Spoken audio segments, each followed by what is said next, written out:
Hi everyone, welcome to Chem Optimize. I hope all of you are doing well.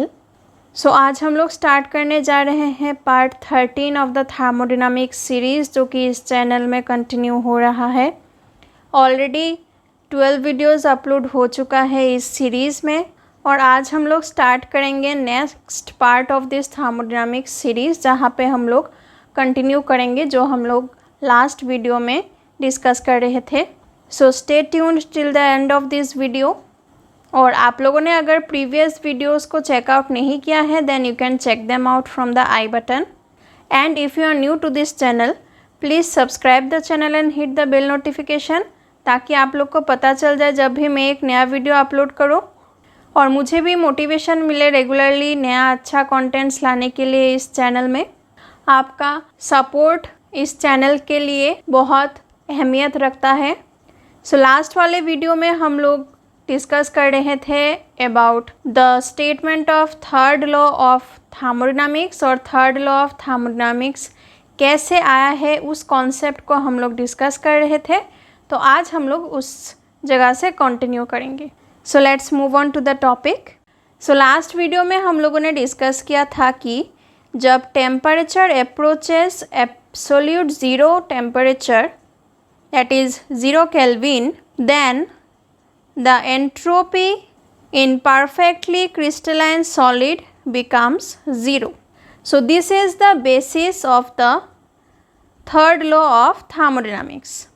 So यहाँ से ही third law of thermodynamics को formulate किया गया था और statement है कि at the absolute zero of temperature, absolute zero of temperature मतलब 0 डिग्री सेल्सियस नहीं, ये है 0 kelvin. The entropy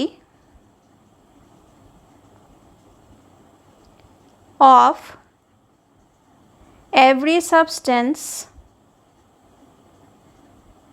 may become 0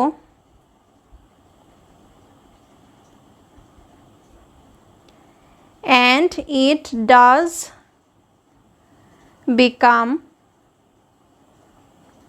0 in the case of a perfectly crystalline solid. So this is the statement of the third law of thermodynamics. और यहाँ पे ये बोला गया है कि at the absolute zero of temperature that is 0 kelvin हर एक सब्सटेंस का जो एंट्रोपी है वो 0 हो सकता है, may become 0, but it does become absolutely 0 in the case of a perfectly crystalline solid. मतलब in the case of perfectly crystalline solid ये क्या होता है, ये एंट्रोपी जो है इसका value at absolute 0 of temperature ये 0 हो जाता है पूरा. सो नाउ अभी हम लोग डिस्कस करेंगे कि हम लोग कैसे निकाल सकते हैं इस एंट्रोपी का value at different temperature in case of solids or liquids or gases. So absolute entropy हम लोग को निकालना है in case of solids and liquids and gases. तो हम लोग को पता है ये एक्सप्रेशन कि ds equals to dq by t, that is a small change in entropy is equal to a small change in the heat divided by the absolute value of the temperature. Now अगर ये change at constant pressure हो तो हम लोग ऐसे denote करेंगे कि ds at constant pressure is equals to dq at constant pressure divided by t. इसको अगर हम लोग बोथ साइड्स dt से डिवाइड करें तो ये हो जाएगा ds dt at constant pressure is equals to dq dt at constant pressure into 1 by t. Now we know dq dt at constant pressure is equal to heat capacity at constant pressure, that is Cp. So हम लोग इसको लिख सकते हैं at constant pressure, ये क्या हो जाएगा ds dt at constant pressure will be equal to Cp into 1/T. Now इसको हम लोग रीअरेंज करके ऐसे लिखेंगे ds will be equal to Cp/T into dt. अभी इस इक्वेशन को हम लोग करेंगे integrate. So integrating between temperature T equals to 0 to temperature T equals to T, जहाँ पे at temperature T equals to 0 entropy is 0 और at temperature T equals to T entropy is ST. So अगर हम लोग integrate करें इस equation को, सो ये हो जाएगा एंट्रोपी का लिमिट है from 0 to ST, from 0 to ST integration of ds, और राइट हैंड साइड में है इंटीग्रेशन ऑफ, यहाँ पे टेम्परेचर है जो कि रेंज कर रहा है from 0 to T. So Cp/T into dt. Now left hand side में ये हो जाएगा integration of ds will be s, और लिमिट पुट करने के बाद ये हो जाएगा st माइनस 0 मीन्स st. और राइट हैंड साइड में Cp को हम लोग बाहर नहीं निकाल सकते हैं क्योंकि Cp is not a constant in case of temperature. तो यहाँ पे इंटीग्रेशन जो है हम लोग टेम्परेचर के बेसिस में कर रहे हैं, तो टेम्परेचर के बेसिस में ये Cp हीट कैपेसिटी जो है वो कांस्टेंट नहीं होता है क्योंकि वो टेम्परेचर के ऊपर डिपेंडेंट रहता है. तो Cp को हम लोग बाहर नहीं निकाल सकते because Cp is dependent on temperature and the integration is on the basis of temperature. तो हम लोग इसको क्या लिख सकते हैं यहाँ पे, क्योंकि 1/T dt जो है integration of 1/T dt is equals to ln T. So यहाँ पे हम लोग क्या करेंगे, इसको ऐसे लिख सकते हैं 0 to T integration Cp d of ln T. तो अगर हम लोग ऐसे इसको कंसिडर करें कि इंटीग्रेशन और डिफरेंशिएशन कैंसिल आउट हो जाता है और अल्टीमेटली हम लोग का रहता है ln T. So integration of 1/T dt gives us ln T, और वही हम लोग यहाँ पे लिख रहे हैं. जस्ट बाहर इंटीग्रेशन है इसलिए अंदर हम लोग डिफरेंशिएशन पुट कर रहे हैं ताकि इंटीग्रेशन और डिफरेंशिएशन कैंसिल आउट हो जाए और अल्टीमेटली हम लोग के पास रहे ln T. Because integration of 1/T dt is equals to ln T और Cp अपने जगह में है. सो यहाँ से हम लोग को मिलता है ST is equal to integration of 0 to T Cp d of ln T. अभी हम लोग देखेंगे कि इस इक्वेशन को हम लोग कैसे यूटिलाइज कर सकते हैं. सो हमारे पास जो इक्वेशन था that is ST equals to integration of 0 to T Cp of d ln T. So ये इक्वेशन हम लोगों ने निकाला था. अभी हम लोग इसको कैसे यूटिलाइज करके एंट्रोपी निकाल सकते हैं at different temperatures for solids और लिक्विड्स और गैसेस. तो हम लोग क्या करेंगे, अगर हम लोग के पास एक ऐसा प्लॉट हो, यहाँ पे x एक्सिस में ln T चेंज हो रहा है और y एक्सिस में Cp का वैल्यू चेंज हो रहा है. सो हम लोग अगर कंसिडर करें यहाँ पे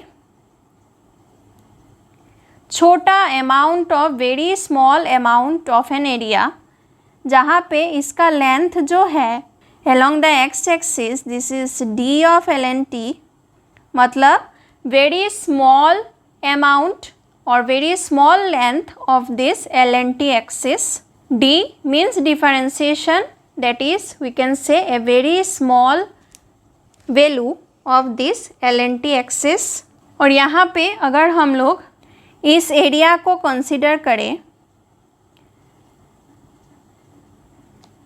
सो यहाँ पे जो लेंथ है this will give us the corresponding value of CP, और यहाँ पे जो विड्थ है that will be equal to D of LNT। So ऐसे करके हम लोग बहुत सारा एरिया यहाँ पे ऐसे निकाल सकते हैं, छोटा छोटा एरिया जहाँ पे इसका विड्थ होगा D ऑफ LNT, मतलब very small amount of LNT का वैल्यू होगा विड्थ, और एट दैट पर्टिकुलर पॉइंट जो लेंथ होगा that will be the corresponding value of CP। तो ऐसे करके हम लोग क्या करेंगे, बहुत छोटा छोटा एरियाज निकाल के अगर सब एरिया को हम लोग समेशन करें तो हम लोग का पूरा ये जो प्लॉट है इसके अंडर, जो इस कर्व के अंडर जो पूरा एरिया है वो हम लोग का निकल जाएगा अगर हम लोग ऐसे छोटा छोटा सब एरियाज़ को समेशन करें। तो that is the concept of integration. तो यहाँ पे मान लेते हैं कि टेम्परेचर 0 से टेम्परेचर T तक चेंज हो रहा है and the corresponding LNT values are plotted along the x axis. So the area of each and every small strips हम लोग यहाँ से निकाल रहे हैं वो होगा CP into D of LNT, क्योंकि CP लेंथ है और D ऑफ LNT है हम लोग का width. So length into width will be equals to the area, और अगर हम लोग ईच एंड एवरी एरिया को यहाँ पे स्मॉल स्मॉल जो स्ट्रिप्स है सबको अगर अंडर द कर्व सब स्मॉल स्मॉल स्ट्रिप्स को अगर हम लोग समेशन करें then we will get the total area under the curve. So ऐसे स्मॉल स्मॉल स्ट्रिप्स को जो समेशन करते हैं that is the concept of integration. तो यहाँ पे जो हम लोग इक्वेशन निकाले थे that is the integration of CP into D of LNT and the temperature is ranging from 0 to T, that is the area under the curve that we have drawn here. So इस curve के under जो area है that is equal to the equation that we have written here, that is integration from 0 to T CP multiplied by D of LNT, और यहाँ पे temperature range कर रहा है from 0 to T। So this is the area under the curve. Now अभी हम लोग ये एरिया कैसे निकालेंगे, मान लेते हैं यहाँ पे एक पर्टिकुलर कोई टेम्परेचर है T star, this is 0 and this is temperature T। Now CP का जो वैल्यू है वो हम लोग नहीं निकाल सकते हैं at around 0 kelvin. So experimentally 0 kelvin reach करना बहुत इम्पॉसिबल हो जाता है, बहुत डिफ़िकल्ट है, इसलिए हीट कैपेसिटी का वैल्यू जो है अराउंड 0 केल्विन वो निकाल नहीं सकते हम लोग। सो हम लोग एक पर्टिकुलर टेम्परेचर तक निकालते हैं, अराउंड 15 केल्विन तक हम लोग निकाल पाते हैं CP का वैल्यू, और 15 केल्विन से नीचे 0 केल्विन तक हम लोग इस कर्व को जस्ट एक्स्ट्रापोलेट करते हैं 0 केल्विन तक और हम लोग एरिया ऐसे निकालते हैं। सो यहाँ पे मैंने डॉटेड लाइन दिया है क्योंकि हम लोग यहाँ पे इस कर्व को एक्स्ट्रापोलेट करेंगे। ये जो T स्टार है वो कोई एक टेम्परेचर है बिटवीन 0 केल्विन टू 15 केल्विन, और उस टेम्परेचर से हायर कोई एक टेम्परेचर T तक हम लोग CP का वैल्यू एक्सपेरिमेंटली निकाल सकते हैं, इसलिए एरिया भी आसानी से हम लोग निकाल पाएंगे। बाकी का जो एरिया है from the temperature T star to 0 kelvin वो हम लोग एक्स्ट्रापोलेट करके निकालेंगे। सो इस इक्वेशन को नाम देते हैं इक्वेशन 1। इस इक्वेशन को अभी हम लोग दो पार्ट में डिवाइड कर सकते हैं। So we can write ST is equal to 0 to T star CP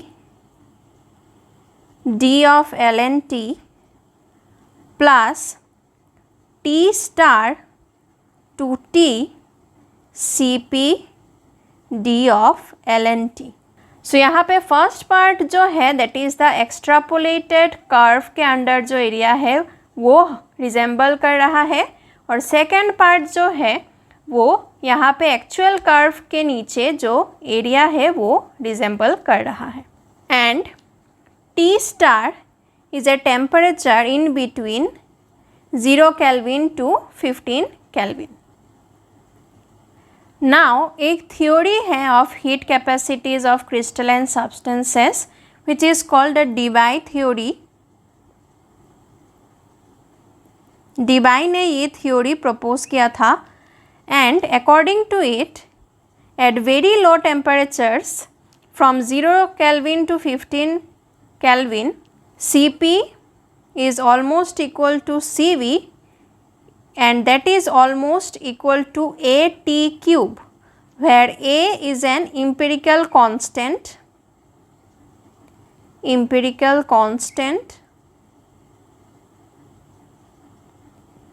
and T is the temperature in Kelvin, and this law or this theory is known as d by T cube law.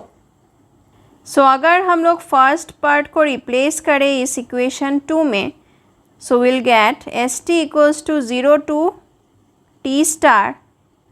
CP के जगह हम लोग replace कर सकते हैं AT cube से, और D of LNT को हम लोग लिख सकते हैं 1 बाई T dt, जैसे कि हम लोग यहाँ पे हम लोगों ने एक्सप्रेस किया था 1 बाई T dt को D ऑफ LNT से। सो वही हम लोग रिवर्स करके अभी एक्सप्रेस कर रहे हैं D ऑफ LNT को 1 बाई T dt से, plus T star to T Cp 1 by T dt। Now यहाँ पे T और T क्यूब कैंसिल हो जाएगा, तो यहाँ पे बचेगा T square. A is a constant, ये बाहर आ जाएगा, and integration of T square dt will be equal to 1 by 3 T cube, और यहाँ पे अगर हम लोग लिमिट बिठाएं तो अल्टीमेटली ये हो जाएगा A by 3 T star cube plus T star to T Cp dt by T। So इस इक्वेशन से this final equation that is equation 3, यहाँ से हम लोग निकाल सकते हैं the absolute value of entropy for any substance that is solid or liquid and gas between any temperature and 0 Kelvin। So 0 Kelvin से एक पर्टिकुलर टेम्परेचर जो कि 0 Kelvin और 15 Kelvin के बीच में लाई करता है, वहाँ हम लोग d बाई T क्यूब लो से एंट्रोपी निकाल सकते हैं, और उस पर्टिकुलर टेम्परेचर से कोई एक हायर वैल्यू ऑफ टेम्परेचर तक हम लोग इंटीग्रेट करके निकाल सकते हैं, because at higher value of temperature हम लोग को Cp का वैल्यू एक्सपेरिमेंटली पता होगा, तो हम लोग second part of this equation से वैल्यू निकाल सकते हैं of absolute entropy. So next जो कॉन्सेप्ट हम लोग को डिस्कस करना है that is called residual entropy. So according to third law of thermodynamics जो हम लोग एंट्रोपी का वैल्यू निकालते हैं that is called thermal entropy, और according to Boltzmann entropy equation that is S equals to KLNW, जो हम लोगों ने ऑलरेडी डिस्कस किया था पहले। इस इक्वेशन से जब हम लोग एंट्रोपी का वैल्यू निकालते हैं that is called the statistical entropy.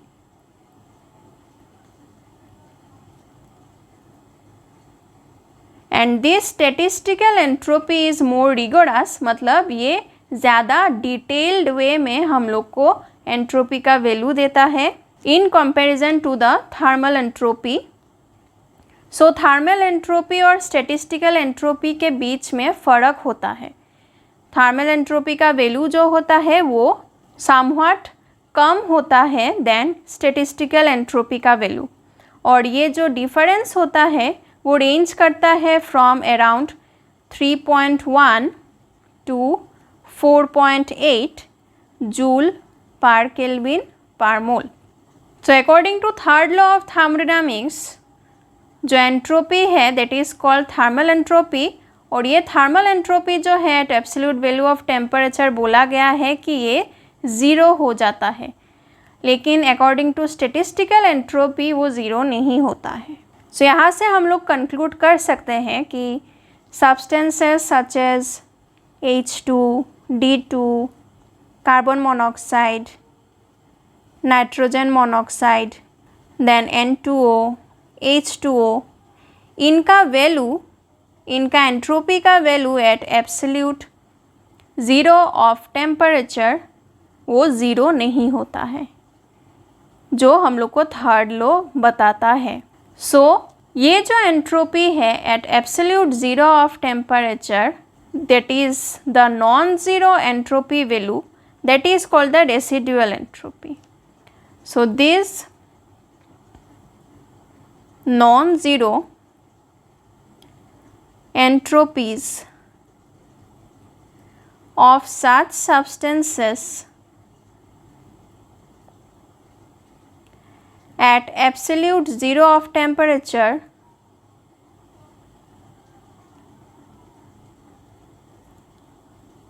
are called residual एंट्रोपीज़। और ये रेसिडुअल एंट्रोपीज़ जो है ये एग्जिस्ट करता है at 0 kelvin mainly due to the different arrangements of the molecules in solid. So एक एग्जांपल लेके देखते हैं हम लोग। For example for carbon monoxide in solids ये ऐसे प्रेजेंट हो सकता है लाइक CO, CO, CO, और भी बहुत सारा होगा, मैं यहाँ पे 3 मॉलिक्यूल को कंसिडर कर रही हूँ, and then another array like CO, CO, CO, ऐसे ये प्रेजेंट हो सकता है। और एक यहाँ पे मैं कंसिडर कर लेती हूँ, या फिर ये ऐसे भी प्रेजेंट हो सकता है CO, CO, CO, OC, OC, OC, OC, CO। Now in दोनों अरेंजमेंट में क्या फ़र्क है? सो इन दोनों अरेंजमेंट में ये फ़र्क है कि यहाँ पे जहाँ पे C है उसके पास ही C है, जहाँ पे ऑक्सीजन है उसके पास ही ऑक्सीजन है, और हर एक लैटिस पॉइंट में सेम अरेंजमेंट फॉलो हो रहा है। लेकिन इस अरेंजमेंट में क्या फ़र्क है? यहाँ पे C के पास C है, ऑक्सीजन के पास ऑक्सीजन है, लेकिन नेक्स्ट लैटिस पॉइंट में कार्बन के पास ऑक्सीजन है और ऑक्सीजन के पास वाले पॉइंट में कार्बन है। यहाँ पे ऑक्सीजन के पास वाले पॉइंट में ऑक्सीजन है, कार्बन के पास वाले पॉइंट में कार्बन है। यहाँ पे ऑक्सीजन के पास वाले लैटिस पॉइंट में कार्बन है, कार्बन के पास वाले पॉइंट में ऑक्सीजन है। So this arrangement and this arrangement is same because carbon के पास कार्बन है, यहाँ पे भी कार्बन के पास कार्बन है, but this arrangement and this arrangement they are again same because यहाँ पे कार्बन के पास ऑक्सीजन है और यहाँ पे भी कार्बन के पास ऑक्सीजन है, कार्बन के पास ऑक्सीजन है, like that. So these two arrangements are different. So solids में हमेशा ऐसे एक सिस्टमेटिक मैनर में हर लैटिस पॉइंट में सब मॉलिक्यूल्स प्रेजेंट होगा, ये कभी हो नहीं सकता। They can be present in random fashion also like this. और ये रैंडम फैशन में 2 अरेंजमेंट पॉसिबल हो सकता है। एक arrangement is given by this tick and another arrangement is given by this dotted one. और एक मॉलिक्यूल के लिए भी हम लोग अभी देख सकते हैं जैसे कि N2O। सो वो लैटिस में ऐसे प्रेजेंट रह सकता है NNO, NNO, NNO like this. हर एक लैटिस पॉइंट में NNO ऐसे। In a ideal case perfectly crystalline solid ये ऐसे सिस्टमेटिक वे में रहेगा, बट ये आइडियल केस वाला पॉसिबल नहीं होता है हमेशा। वो रैंडम फैशन में रहता है molecules at different lattice points. So ये ऐसे भी पॉसिबल हो सकता है arrangement NNO NNO NNO ONN ONN ONN ONN and then NNO। Similarly यहाँ पे अगर हम लोग देखें तो नाइट्रोजन के पास नाइट्रोजन, नाइट्रोजन के पास नाइट्रोजन, लेकिन ऑक्सीजन के पास ऑक्सीजन है यहाँ पे। This is one arrangement. यहाँ पे भी ऑक्सीजन के पास ऑक्सीजन, नाइट्रोजन के पास नाइट्रोजन, नाइट्रोजन के पास oxygen. So this two are same arrangements. यहाँ पे नाइट्रोजन के पास ऑक्सीजन है, यहाँ पे ऑक्सीजन के पास नाइट्रोजन है। So this is a different arrangement. यहाँ पे भी ऑक्सीजन के पास नाइट्रोजन, नाइट्रोजन के पास ऑक्सीजन है। So this is again a different arrangement and these two arrangements are same. So these two dotted arrangements are same and these two ticked arrangements are again same. So यहाँ पे इन दो arrangements में possible हो सकता है lettuce points में रहना for the N2O molecule. So perfect crystal, ideal crystal में ऐसे हम लोग आइडियलाइज कर सकते हैं, बट एक्चुअल क्रिस्टल में ऐसे रैंडम फैशन में रहता है मॉलिक्यूल्स।